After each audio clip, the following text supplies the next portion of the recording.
Please welcome Chairman of Points of Light, Neil Bush.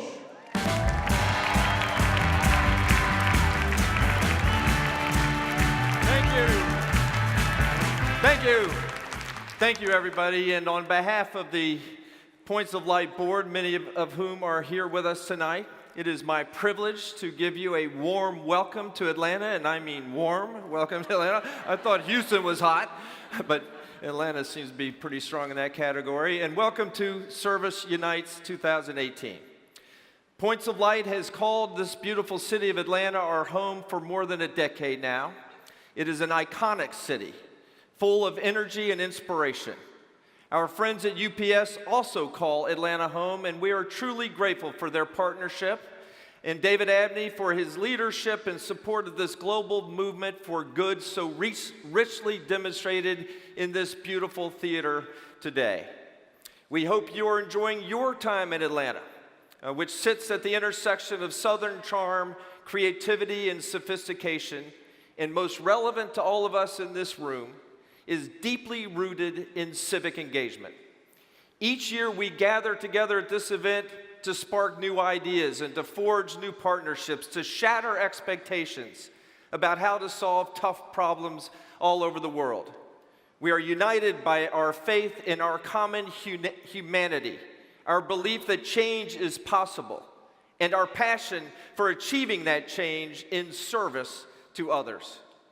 Since we were last together, we witnessed, many of us firsthand, how strength, resiliency, and generosity flow from simple acts of service.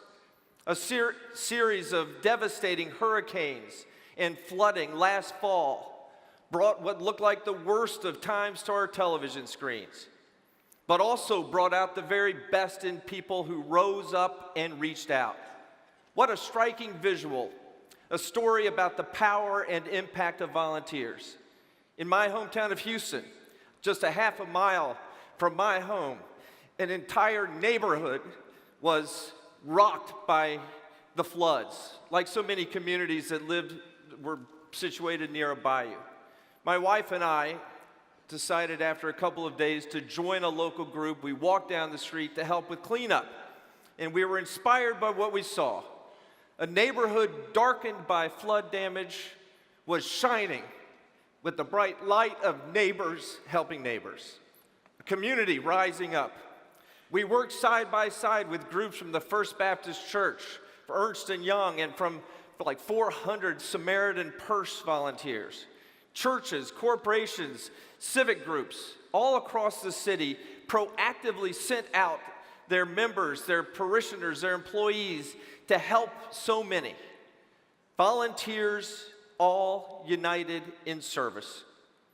When it came to pulling people out of homes or pulling up damaged floors, no one cared whether you were rich or poor, black, white, or Hispanic, Christian, Jew, or atheist, gay, transgender, or straight, or even Republican or Democrat. The truth is, People committed to serving others unite around our common humanity. And God knows we need more common humanity on this planet today.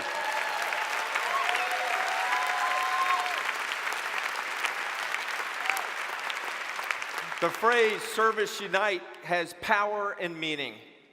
Just look at the image of 5 former presidents together on a stage, not to talk about what they accomplished in their presidency or their party's politics, but to recognize the courage of everyday individuals who saw something devastating happening in their community and decided to walk outside of their homes, walk outside of their comfort zones to help others.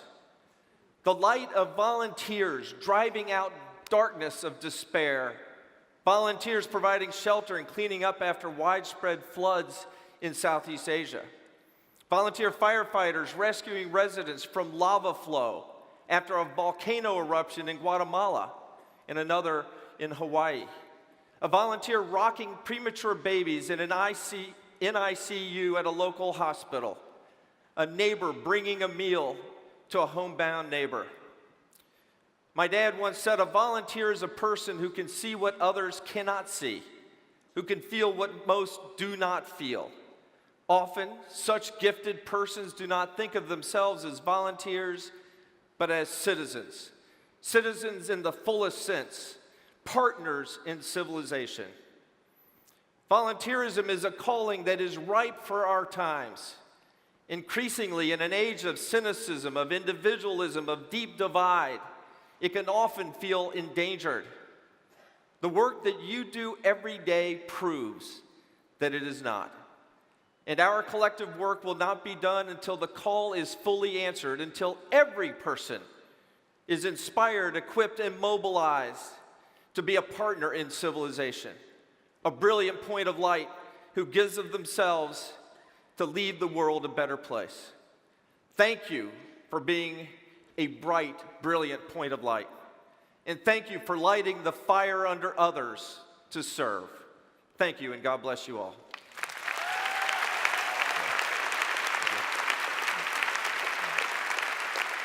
Now, before I have the pleasure of introducing the next speaker, I want to express my personal family's heartfelt, as you all know, I'm the big crybaby.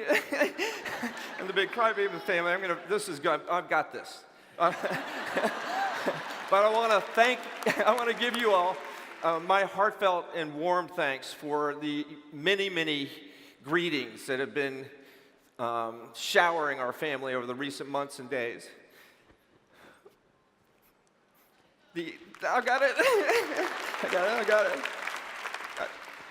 The outpouring of love from my dad on this week, the week of his 94th birthday, the texts and the messages and all that has lifted him up.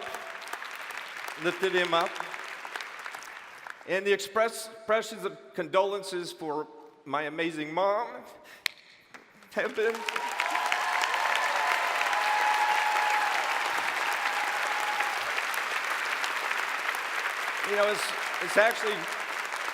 it's very natural for people to come up and say, I feel so sorry for your loss. The truth is, my mom lived 92 years, almost 93. She was married to the same guy for 73 years. She raised 5 kids. All of them turned out okay. The jury's still out on this one. She lived a remarkable life that was full of adventure. And she had a huge impact on family, on friends, and on this nation, and on this world. And so don't feel...